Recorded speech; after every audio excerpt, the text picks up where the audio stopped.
जो आसानी से मिल जाए उसकी चाहत किसे है। जो आसानी से मिल जाए उसकी चाहत किसे है, जिद तो उसे पाने की है जो नसीब में लिखा ही नहीं हो।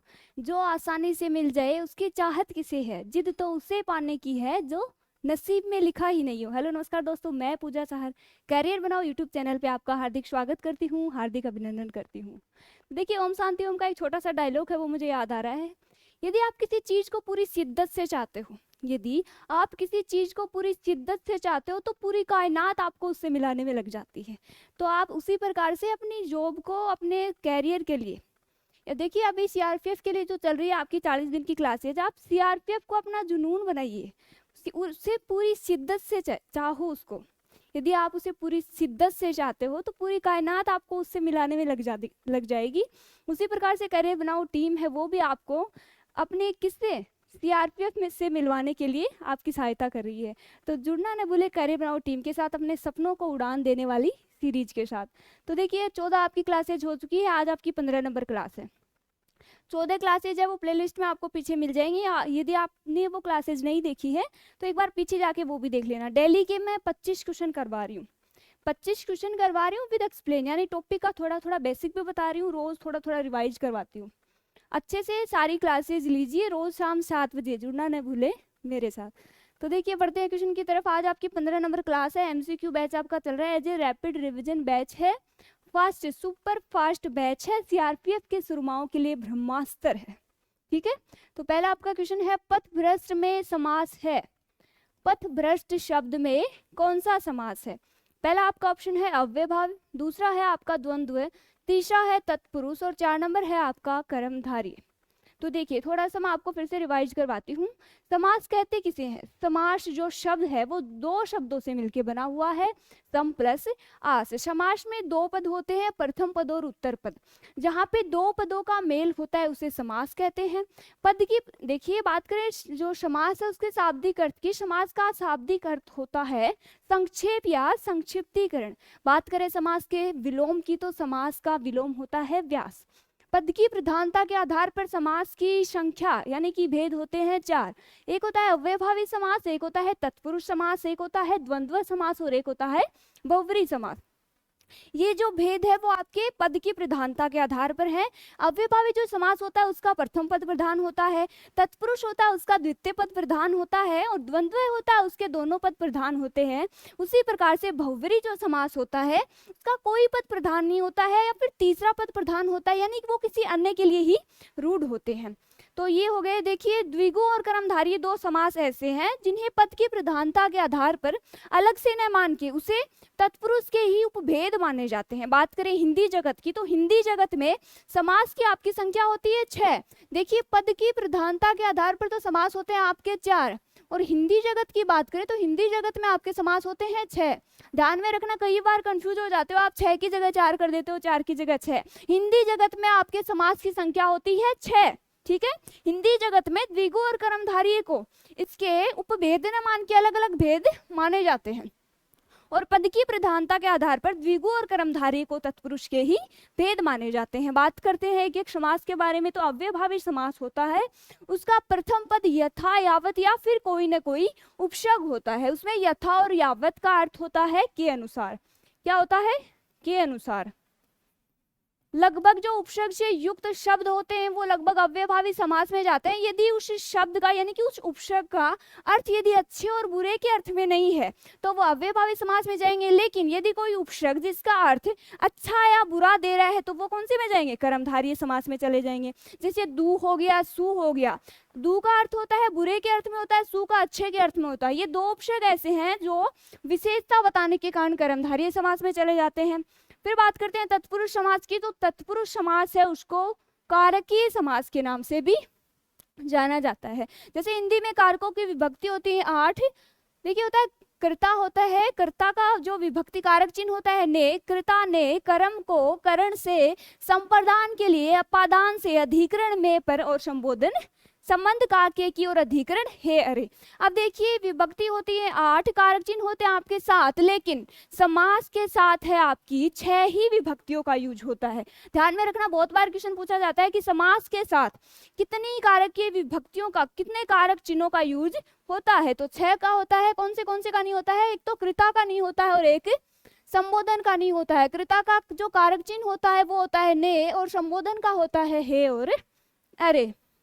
बात करें द्विगु समास की, तो द्विगु समास को संख्यावाचक समास भी कहते हैं, क्योंकि उसका प्रथम पद है वो लगभग क्या होता है? संख्यावाची होता है, और द्वितीय जो पद होता है वो क्या होता है? कोई ना कोई संज्ञा होती है। बात करें कर्मधारय समास की, तो कर्मधारय समास में विशेष से विशेषण और उपमेय उपमान की प्रधानता होती है, यानी कि कर्मधारय समास में संज्ञा की विशेषता बताने वाले शब्द होते हैं, या फिर संज्ञा को किसी दूसरे वर्ड की उपमा दी जाती है। वो कौन से वो वर्ड है, वो शब्द है, वो कौन से समास में जाते हैं? कर्मधारय समास में जाते हैं। बात करते हैं द्विगु की, हो गई द्वंद्व समास है, उसमें लगभग दोनों शब्द है वो सिमिलर होते हैं, सेम होते हैं, उसमें दोनों पदों की प्रधानता होती है, दोनों जो शब्द होते हैं वो संज्ञा होती है। और बहुव्रीहि समास है, उसमें जो शब्द होते हैं वो किसी और अन्य के लिए क्या होते हैं? रूढ़ होते हैं। जैसे कि चतुरानन शब्द है आपका, पंचानन है आपका, त्रिलोचन है, ये शब्द है वो जैसे लगभग जैसे गणेश जी लंबोदर जो शब्द है वो श्री गणेश के लिए क्या है? रूढ़ है। तो इसमें क्या हो जाएगा? बहुव्रीहि समास हो जाएगा, जो तीसरा ही अर्थ दे रहा हो, किसी अन्य के लिए क्या हो? रूढ़ हो, तो उसमें क्या हो जाएगा? बहुव्रीहि समास हो जाएगा। तो देखिए ये मैंने छोटी सी समरी आपको समास की बता दी है। देखिए बढ़ते हैं क्वेश्चन की तरफ। पथभ्रष्ट में समास है। पथभ्रष्ट शब्द की बात करें तो पथभ्रष्ट का समास विग्रह होगा पथ से भ्रष्ट। पथ से भ्रष्ट। अभी मैंने बताया है तत्पुरुष समास को अपन कारकीय समास भी कहते हैं, क्योंकि ऐसे वर्ड जिनमें कारकों की विभक्तियों का यूज होता है वो कौन से में जाते हैं? तत्पुरुष समास में जाते हैं। तो पथ भ्रष्ट का समास विग्रह क्या होगा? पथ से भ्रष्ट। पथ से भ्रष्ट। तो आंसर कौन सा हो जाएगा आपका? तत्पुरुष समास, यानी कि ऑप्शन नंबर 3 है वो आपका बिल्कुल सही है। अगला है अष्टाध्यायी शब्द में समास है। अष्टाध्यायी शब्द में समास है। अब देखिए अष्टाध्यायी शब्द में समास की बात करें, पहला आपका ऑप्शन है अव्ययभावी, दूसरा है द्वंद्व, तीसरा है तत्पुरुष और 4 नंबर है आपका कर्मधारय। आंसर कीजिए फटाफट। अष्टाध्यायी शब्द में समास है। देखिए अष्टाध्यायी जो शब्द है उसमें बात करें, देखिए 8 अध्यायों का समूह होता है। अष्टाध्यायी क्या होता है? 8 अध्यायों का समूह है। अब देखिए समूह है और समाहार शब्द की प्रधानता कौन से समास में होती है? द्विगु समास में होती है। ठीक है, क्योंकि इसमें प्रथम पद है वो क्या होता है? संख्यावाची होता है। अब देखिए यहाँ पे आपको द्विगु है वो ऑप्शन में नहीं दिया गया है। अब क्या करोगे? आप सोचोगे क्वेश्चन गलत आ गया, डिलीट हो जाएगा। नहीं, मैंने क्या बताया था? पद की प्रधानता के आधार पर तत्पुरुष के ही 2 उपभेद होते हैं, द्विगु और कर्मधारय होते हैं। यहाँ पे द्विगु ने देखे क्या देखा आपको? तत्पुरुष दे रखा है, तो 8 अध्यायों का समूह है, यानी क्या होता है? 8 अध्यायों का समूह है। संख्यावाची होने के कारण इसमें समास तो हो जाएगा द्विगु, लेकिन द्विगु ऑप्शन में नहीं है, तो क्या करोगे? तत्पुरुष समास। 8 अध्यायों का समूह। अष्टाध्यायी एक रचना है जिसके जो रचनाकार है वो कौन है? पाणिनि।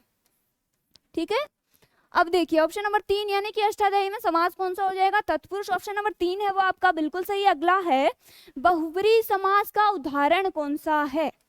बहुव्रीहि समास का उदाहरण कौन सा है? बहुव्रीहि समास में शब्द होते हैं वो किसी अन्य के लिए क्या होते हैं? रूढ़ होते हैं। तो पहला आपका ऑप्शन है पंचवटी, दूसरा है करोड़पति, तीसरा है चतुरानन और 4 नंबर है आपका चरण कमल। आंसर कीजिए फटाफट। बहुव्रीहि समास का उदाहरण कौन सा है? तो देखिए पंचवटी, करोड़पति और चतुरानन। चतुरानन जो शब्द है वो किसके लिए रूढ़ है? 4 आननों वाला कौन है? ब्रह्मा जी। कौन है? चतुरानन शब्द है वो ब्रह्मा जी के लिए रूढ़ होने के कारण इसमें कौन सा समास है? बहुव्रीहि। कौन सा है? बहुव्रीहि समास। तो ऑप्शन नंबर 3 है वो आपका बिल्कुल सही है। अगला है किस में समास में पहला पद है वो संख्यावाचक होता है? देखिए जो मैंने आपको स्टार्टिंग में जो समरी बताई है समास की, जो 5 मिनट के लिए मैंने आपको रिवाइज कराया है, लगभग सारे के सारे क्वेश्चन उसी से बनेंगे। समास विग्रह करना भी उसी से आएगा, उसी से आपको ये पता चलेगा कि कौन से वर्ड में कौन सा समास है। तो किस शब्द है कौन किस में समास में पहला पद संख्यावाची होता है? पहला आपका ऑप्शन है अव्ययभावी, दूसरा है द्विगु, तीसरा है तत्पुरुष और 4 नंबर है आपका कर्मधारी। देखिए अव्ययभावी समास में प्रथम पद लगभग अव्यय होता है या फिर यथायावत होता है या फिर कोई ना कोई उपसर्ग होता है। द्विगु जो समास होता है उसमें प्रथम पद क्या होता है? संख्यावाची होता है। तो पूछा क्या है आपको? संख्यावाचक।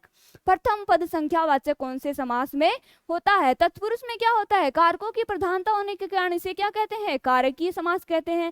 कर्मधारय समास है उसमें विशेष से विशेषण और उपमेय उपमान की प्रधानता होती है। तो प्रथम पद संख्यावाची कौन से में होता है? द्विगु में, यानी कि ऑप्शन नंबर 2 है वो आपका बिल्कुल राइट। अगला है 8 अध्याय है जिसमें 8 अध्याय है जिसमें ये किस समास का उदाहरण है? अब देखिए 8 अध्याय है जिसमें ये किस समास का उदाहरण है? पहला आपका ऑप्शन है अव्ययभावी, दूसरा है द्वंद्व, तीसरा है तत्पुरुष, 4 नंबर है आपका बहुव्रीहि। आंसर कीजिए फटाफट। 8 अध्याय है जिसमें यह किस समास का उदाहरण है? तो देखिए 8 अध्याय है जिसमें यानी कि अष्टाध्यायी की बात की जा रही है।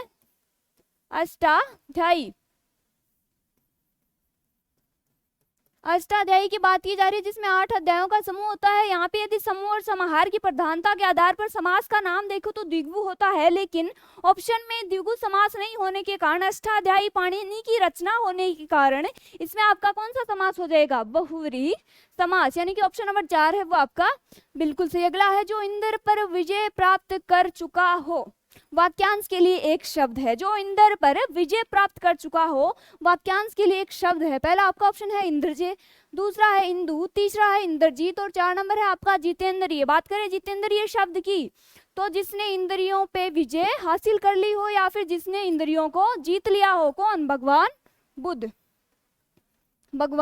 बुद्ध। अगला देखिए पूछा गया इसमें जो इंद्र पर विजय प्राप्त कर चुका हो, कौन होता है? इंद्रजीत। ऑप्शन नंबर 3 है वो आपका बिल्कुल सही है। अगला है गिरा हुआ के लिए एक शब्द है। गिरा हुआ के लिए एक शब्द है। पहला आपका ऑप्शन है पतित, दूसरा है लुंठित, तीसरा है धराशायी, 4 नंबर है आपका पालकी। तो जो गिरा हुआ के लिए एक शब्द क्या है आपका? पतित, यानी कि ऑप्शन नंबर 1 है वो आपका बिल्कुल सही है। अगला है चिरंतन का पर्यायवाची शब्द है। चिरंतन का पर्यायवाची शब्द है। पहला आपका ऑप्शन है कटु, दूसरा है स्मरणीय, तीसरा भी स्मरणीय, दोनों ऑप्शन आपके सेम दे दिए। 4 नंबर है आपका अंतिम। आंसर कीजिए फटाफट। चिरंतन का पर्यायवाची शब्द है क्या होता है? चिरंतन का पर्यायवाची शब्द होता है स्मरणीय। देखिए आपके देखो जो मैन प्रेस पे आपको दिखाया गया है कि ये 40 दिन की सटीक रणनीति यानी कि एमसीक्यू बैच है, जो रैपिड रिवीजन बैच है। तो अपन फटाफट डेली के 25 क्वेश्चन करेंगे, साथ में थोड़ा थोड़ा एक्सप्लेन करें, थोड़ा जल्दी करने की कोशिश करेंगे अपन, जल्दी से। देखो एक तो मैं आपको ये सिखाना चाह रही हूँ कि क्वेश्चन को करते कैसे हैं। ग्रामर है, ग्रामर तो वो आपको सीखनी पड़ेगी। वोकैब ठीक है आप थोड़ा रट लोगे, वैसे मैं वोकैब के भी क्वेश्चन लेके आ रही हूँ, उनसे आपके क्वेश्चन आ जाएंगे। कुछ प्रीवियस ईयर्स के क्वेश्चन है, बाकी मैं शब्द है उनसे आपको आंसर जो क्वेश्चन है उसके ऑप्शन से आंसर निकालना सिखाऊंगी साथ साथ। तो मेरा पर्पज ये है कि आपका टाइम वेस्ट नहीं हो, जल्दी से जल्दी आपके जल्दी फास्ट आपके क्वेश्चन करवाऊं। तो चिरंतन का पर्यायवाची होगा आपका स्मरणीय। ऑप्शन नंबर 2 है वो आपका बिल्कुल सही। अगला है आविर्भाव का पर्यायवाची शब्द है। पहला आपका ऑप्शन है निर्माण, दूसरा है उद्भव, तीसरा है विकास और 4 नंबर है आपका जन्म। आंसर कीजिए। आविर्भाव का पर्यायवाची शब्द है। पहला है निर्माण, दूसरा है उद्भव, तीसरा है विकास और 4 नंबर है आपका जन्म। बात करें आविर्भाव शब्द के विलोम की तो आविर्भाव का विलोम होता है तिरोभाव, और आविर्भाव शब्द के पर्यायवाची की बात करें तो आविर्भाव का पर्यायवाची होता है उद्भव। ऑप्शन नंबर 2 है वो आपका बिल्कुल सही है। अगला है कल्प वृक्ष का पर्यायवाची शब्द है। कल्प वृक्ष है उसका पर्यायवाची शब्द है। पहला आपका ऑप्शन है पारिजात, दूसरा है आपका कल्पतरु, तीसरा है देववृक्ष और 4 नंबर है आपका ये सभी। आंसर कीजिए फटाफट। कल्प वृक्ष का पर्यायवाची शब्द है तो कल्प वृक्ष है उसका पर्यायवाची पारिजात भी होता है, कल्पतरु भी होता है, देववृक्ष भी होता है, यानी कि तीनों ऑप्शन आपके बिल्कुल सही है। ऑप्शन नंबर 4 आपका बिल्कुल सही है, यानी कि चारों है वो तीनों है वो सही है। अगला है उद्धत का विलोम शब्द है। उद्धत का विलोम शब्द है। पहला आपका ऑप्शन है सौख्य, दूसरा है विनीत, तीसरा है उत्तम और 4 नंबर है आपका कोमल। आंसर कीजिए फटाफट। उद्धत का विलोम शब्द है तो उद्धत का आपका विलोम शब्द होता है विनीत। एक होता है उग्र, उग्र का विलोम शब्द होता है आपका सौम्य। क्या होता है? सौम्य होता है। ये क्या उत्तम, उत्तम का आपका विलोम शब्द होता है अधम, और कोमल का आपको पता ही है क्या होता है, कठोर होता है। ठीक है, इसके अलावा और विलोम शब्द की बात करें तो अथय का आपका इति होता है, आदि का आपका अंत होता है, अज्ञे का आपका विज्ञ होता है, अभिज्ञ का आपका अनभिज्ञ होता है, उन्मुख का आपका विमुख होता है, सदाचार का आपका कदाचार होता है, उत्कर्ष का आपका निकृष्ट होता है, समास का आपका व्यास होता है, संधि का आपका विच्छेद नहीं होता, क्या होता है, विग्रह होता है, उपसर्ग का क्या होता है, प्रत्यय नहीं होता है, क्या होता है, पर्षग होता है।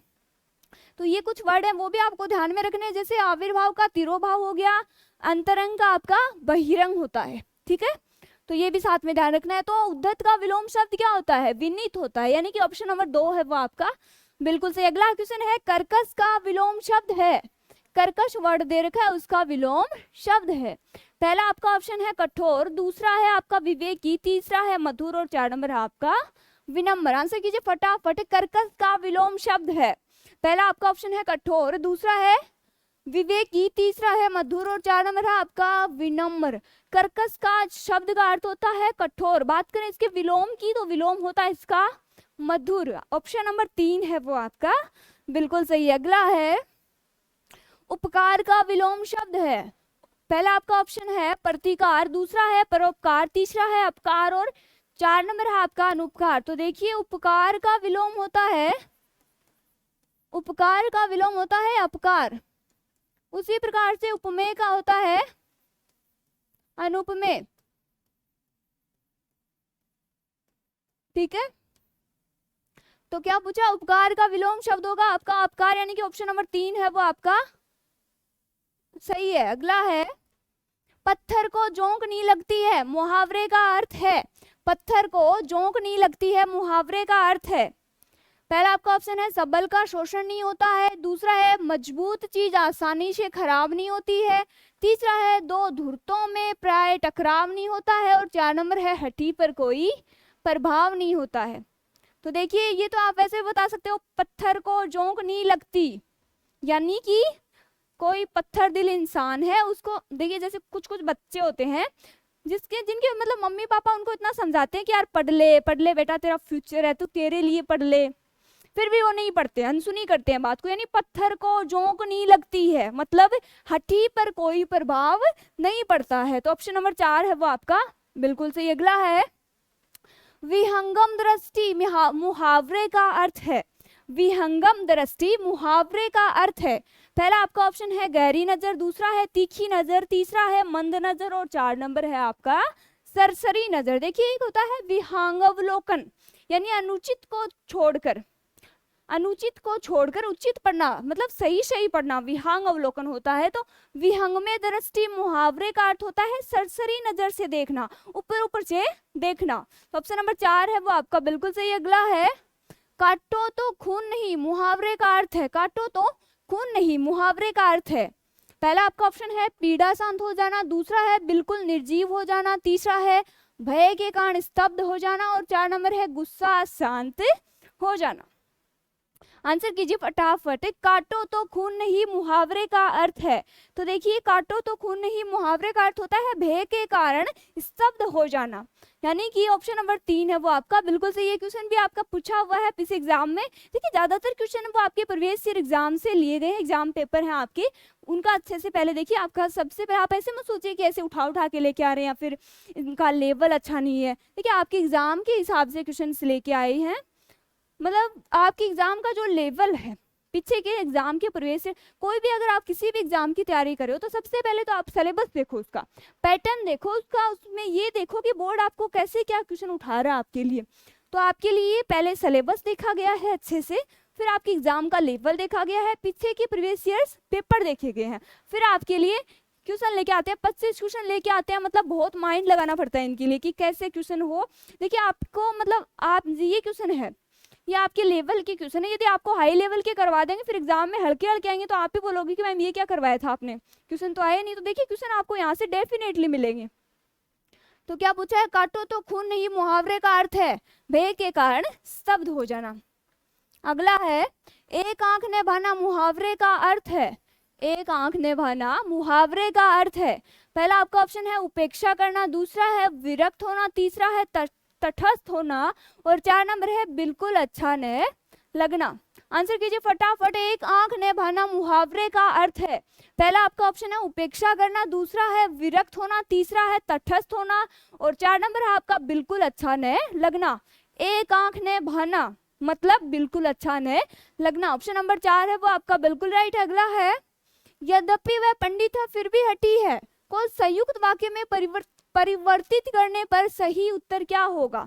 देखिए वाक्य दिया गया है, इसको एक जगह करना है, यानी कि संयुक्त वाक्य में परिवर्तित करना है। तो पहला आपका ऑप्शन है वह पंडित है किंतु हठी है, या फिर वह पंडित है वह हठी है, पंडित होने के कारण वह हठी है, या फिर पंडित होते हुए भी वह हठी है। क्या करना है आपको, वाक्य दे रखा उसको संयुक्त वाक्य में परिवर्तित करना है। तो देखिए वह पंडित है किंतु वो क्या है, हठी है, ये क्या है आपका वाक्य, संयुक्त वाक्य, यानी ऑप्शन नंबर 1 है वो आपका बिल्कुल राइट। अगला है सत्याग्रह का सही, सत्याग्रह का सही संधि विच्छेद है। संधि की बात करते हैं थोड़ी सी। संधि शब्द है उसमें कौन सी संधि है खुद में बताइए, कई बार बता दिया मैंने। संधि शब्द है उसमें खुद में व्यंजन संधि है। संधि का संधि विग्रह क्या है, सम प्लस धी है, मैं का न होने के कारण, यानी कि व्यंजन के स्थान पे परिवर्तन होने के कारण उसमें संधि कौन सी है, व्यंजन संधि है। जब 2 या 2 से अधिक वर्णों के मेल से जो विकार उत्पन्न होता है उसे क्या कहते हैं अपन, संधि कहते हैं। ठीक है, संधि बात करें संधि के शाब्दिक अर्थ की, तो शाब्दिक अर्थ होता है मिलाना या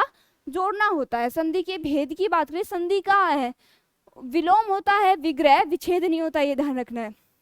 संधि के भेद होते हैं 3, स्वर संधि, व्यंजन संधि और विसर्ग के संधि। जिस भी स्थान पे परिवर्तन होता है वही संधि का नाम हो जाता है। जैसे स्वर के स्थान पे परिवर्तन हो रहा है तो स्वर संधि हो जाएगी, यदि व्यंजन के स्थान पे परिवर्तन हो रहा है तो व्यंजन संधि हो जाएगी, और यदि विसर्ग के स्थान पे परिवर्तन हो रहा है तो वह विसर्ग संधि हो जाएगी। बात करें आगे स्वर संधि की, स्वर जो संधि है उसके खुद के 5 भेद होते हैं। उनमें देखिए पहला आपका है यण संधि। यदि यण संधि की बात करें, कोई शब्द है वो य, व और रे से टूटता है तो उसमें सीधा बिना देखे क्या टिकाओगे, यण संधि। यदि कोई शब्द है वो एक मात्रा से टूटता है, एक मात्रा मीन्स ए या ओ, एक मात्रा से टूट रहा है। देखिए कोई भी शब्द है उसको पहले देखिए सत्याग्रह शब्द है, जैसे सत्याग्रह शब्द को बोलिए सत्याग्रह, सत्याग्रह, उसमें आप बोलोगे तो उसमें ऑटोमेटिक आपको मूल शब्द की ध्वनि आएगी। इसमें ध्वनि आ रही है आपके आग्रह की, इसमें आग्रह क्या है, मूल शब्द है। इसमें आग्रह क्या है, मूल शब्द। कोई शब्द है उसको बोलिए, उसमें मूल शब्द निकालिए। यदि आपने मूल शब्द निकाल लिया तो आपका आधा काम तो वहीं पूरा हो जाएगा।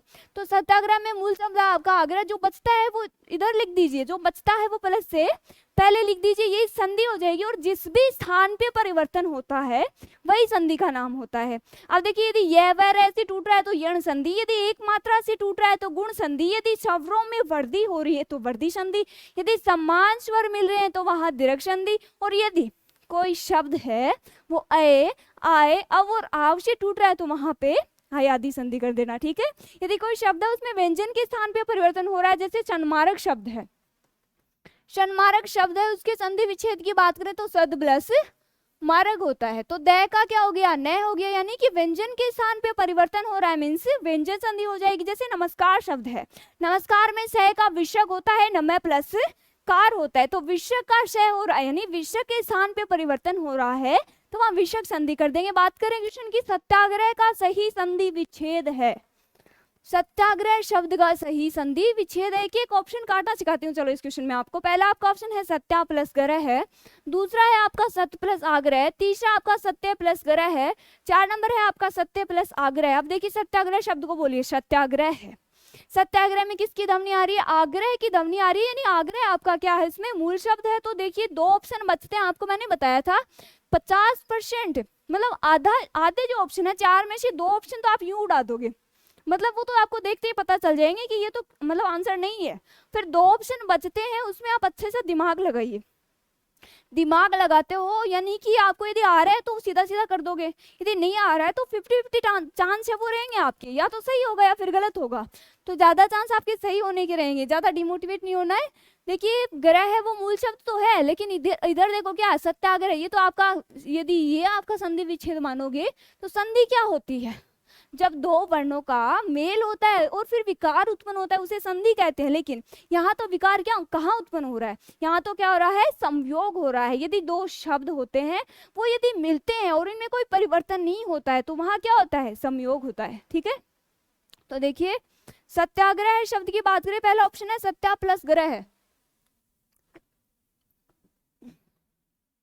सत्याग्रह में आपका मूल शब्द निकाल रखा है ग्रह है, फिर बचता है सत्या। यहाँ पे कोई विकार उत्पन्न नहीं होने के कारण इसमें क्या है आपका संयोग है, तो ये संधि नहीं है। दूसरा है सत प्लस आग्रह, इसमें मूल शब्द तो सही है लेकिन सत्य नहीं होता है, फिर ये कहाँ गया शब्द है वो, जब इसका दोबारा से मिलान करते हैं तो वो वर्ड वही बनना चाहिए। आप संधि विच्छेद कर रहे हो, यदि उस वर्ड को फिर से मिलाएं तो वही शब्द है वो दोबारा बनना चाहिए आपका। तो देखिए सत्य ये भी गलत हो गया आपका। तीसरा है सत्य प्लस ग्रह, वही ही इसमें मूल शब्द वाला रोड़ा है। अब लास्ट आपका आग्रह मूल शब्द सही है, इधर बचता है सत्य, यानी कि ए प्लस आ बराबर आ, यानी कि समान स्वरों का मेल हो रहा है, परिवर्तन हो रहा है, स्वर में क्या हो रहा है परिवर्तन हो रहा है। तो संधि कौन सी हो जाएगी दीर्घ संधि हो जाएगी। सत्याग्रह का सही संधि विच्छेद क्या होगा सत्य प्लस आग्रह, यानी ऑप्शन नंबर 4 है वो आपका बिल्कुल सही। अगला है निम्नलिखित में से त्रुटि है, वाक्य दे रखा है उसमें अशुद्धि पूछी आपको, ठीक है।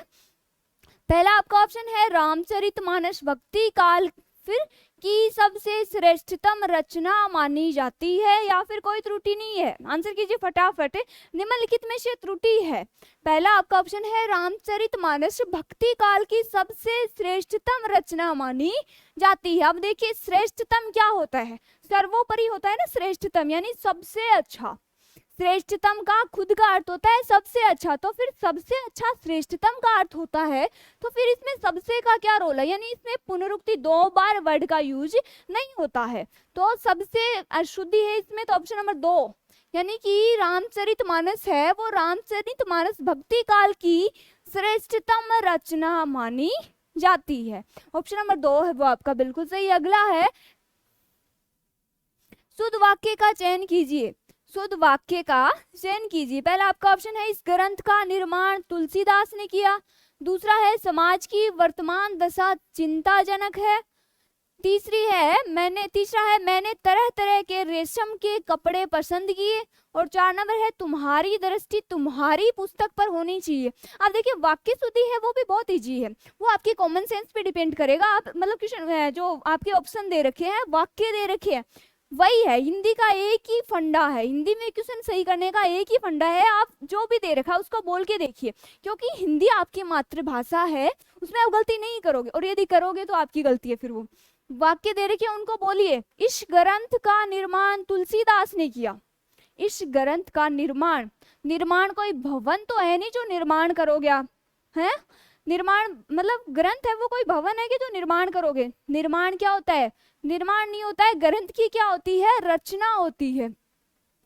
ये क्या है इसमें अशुद्धि है, यानी कि इस ग्रंथ की रचना तुलसीदास ने की। दूसरा है समाज की वर्तमान दशा चिंताजनक है, ये आपका बिल्कुल सही है। समाज की वर्तमान जो दशा है वो चिंताजनक है, क्योंकि आज का युवा बेरोजगारी की मार है वो झेल रहा है। अगला है मैंने तरह तरह के रेशम के कपड़े पसंद किए।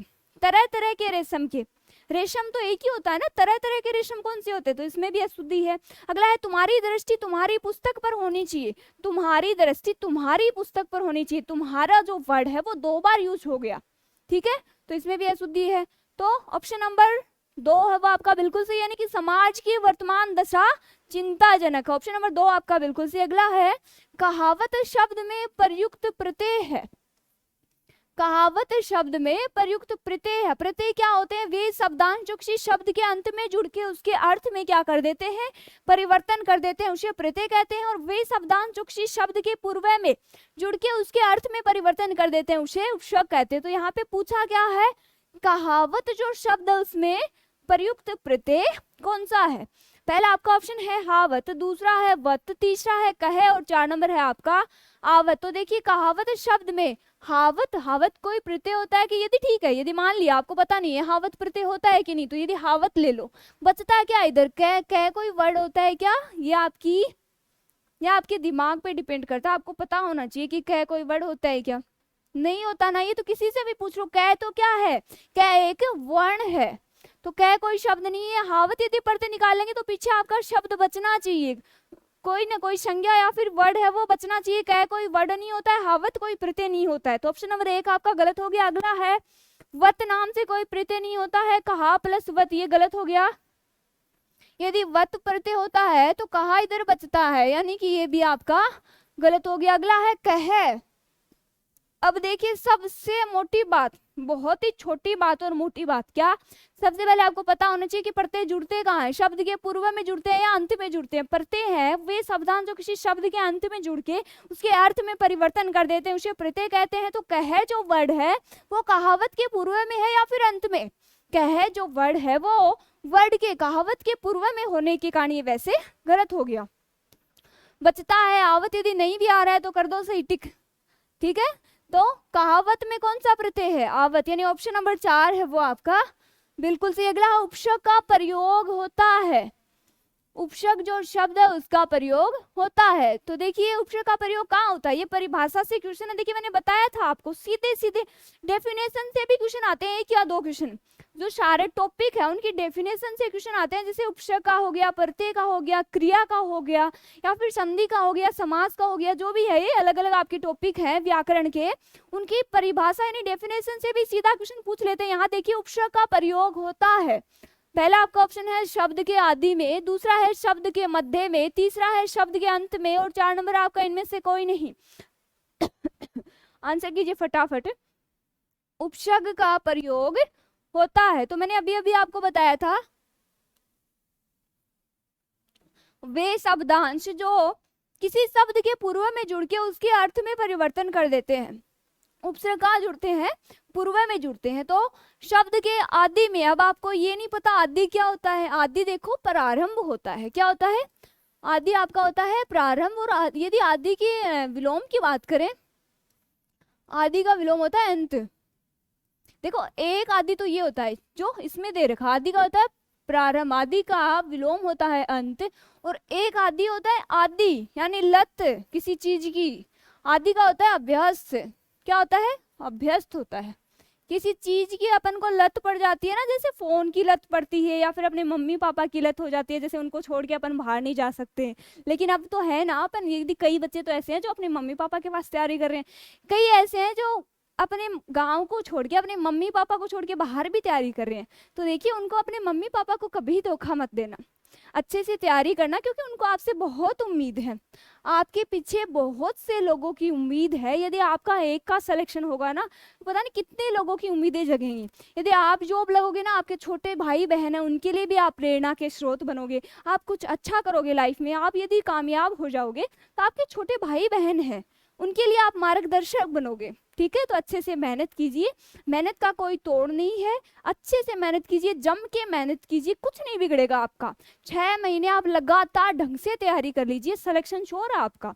अपना 100% दीजिए आप, मतलब ऐसे नहीं एग्जाम देने के बाद आपको ये नहीं रहना चाहिए कि काश मैं ये थोड़ा सा और पढ़ लेता, ये फीलिंग नहीं आनी चाहिए आपको। एग्जाम देखिए पेपर जब आप दे देते हो तो आपको ऐसे लगना चाहिए कि हाँ मैंने तैयारी करी थी, मैंने मेरा 100% दिया था। अब होना नहीं होना वो आगे की बात है, ठीक है। तो अच्छे से तैयारी कीजिए। उपसर्ग का प्रयोग कहाँ होता है? तो उपसर्ग का प्रयोग होता है आदि में, यानी प्रारंभ में होता है, आदि का विलोम होता है अंत, और जो आदि जो लत वाला आदि है उसका विलोम होता है अभ्यस्त। तो ऑप्शन नंबर 1 है वो आपका बिल्कुल सही। अगला है मिठास का शब्द में, मिठास जो शब्द है उसमें किस प्रत्यय का प्रयोग हुआ है? अब देखिए मिठास जो शब्द है उसमें यदि संज्ञा की बात करें तो उसमें है भाववाचक संज्ञा। कौन सी? भाववाचक संज्ञा। अब देखिए पहला आपका ऑप्शन है मीठा, दूसरा है ठास, तीसरा है आस, और 4 नंबर है आपका प्यास। अब पूछा कि आपको प्रत्यय पूछा यानी शब्द के अंत में जुड़ेगा। सबसे पहले तो आपको देखना ये है कि क्वेश्चन में आपको पूछ क्या रहा है।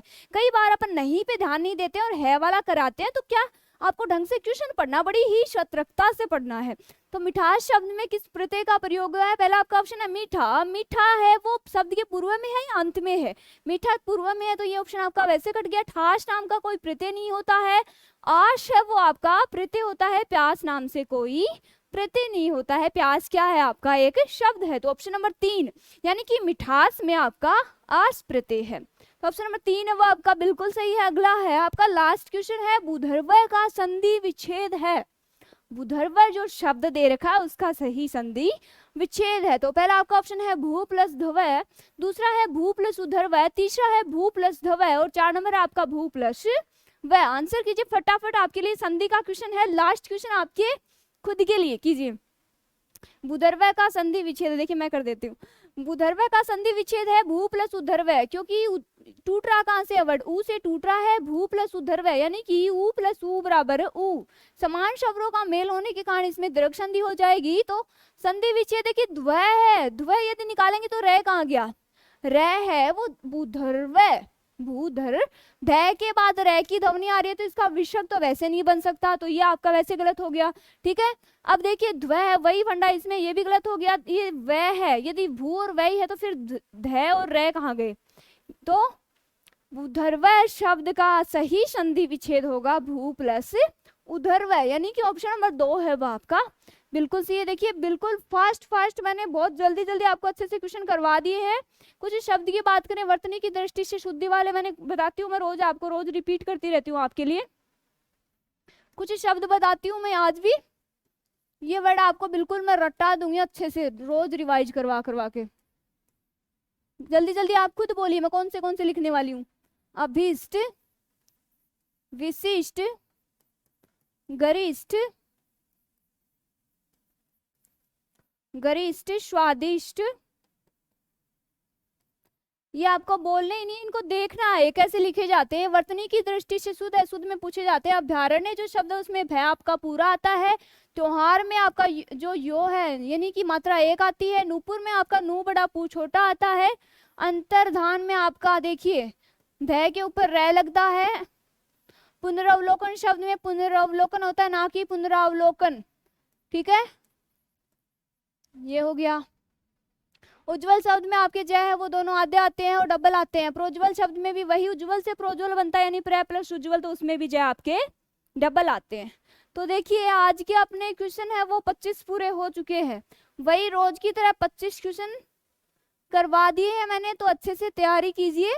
यदि किसी भी टॉपिक में या फिर किसी भी क्वेश्चन में आपको डाउट होता है तो वो आप कमेंट करके जरूर बताइए। यदि आपको क्लास अच्छी लगती है तो प्लीज लाइक शेयर कर दीजिए उसको, ताकि उन बच्चों तक वो पहुंच चुके जिनको आप वास्तव में नीड है इस चीज की। क्योंकि लास्ट टाइम है, लास्ट टाइम में थ्योरी तो अपन लगभग पढ़ चुके हैं, लगभग आपकी कंप्लीट हो चुकी होगी। यही इतने दिन बचे, आपकी 15 क्लासेज हो चुकी है। 40 दिन की रणनीति हम लोग लेके आए थे आपके लिए, तो 15 क्लासेज हो चुकी हैं, इतनी क्लासेज बची हैं। रिवीजन का टाइम है, ज़्यादा से ज़्यादा रिवीजन कीजिए, अच्छे से पढ़िए, मेहनत कीजिए। लास्ट टाइम है, बहुत ही डायमंड पीरियड है आपके लिए, बहुत गोल्डन चांस है। ठीक है, तो लेक्चर आपका पूरा हो चुका है। आज के लिए इतना ही, आज का वीडियो पूरा हो चुका है। मिलते हैं नेक्स्ट वीडियो में, तब तक के लिए bye bye, take care, keep learning and keep exploring.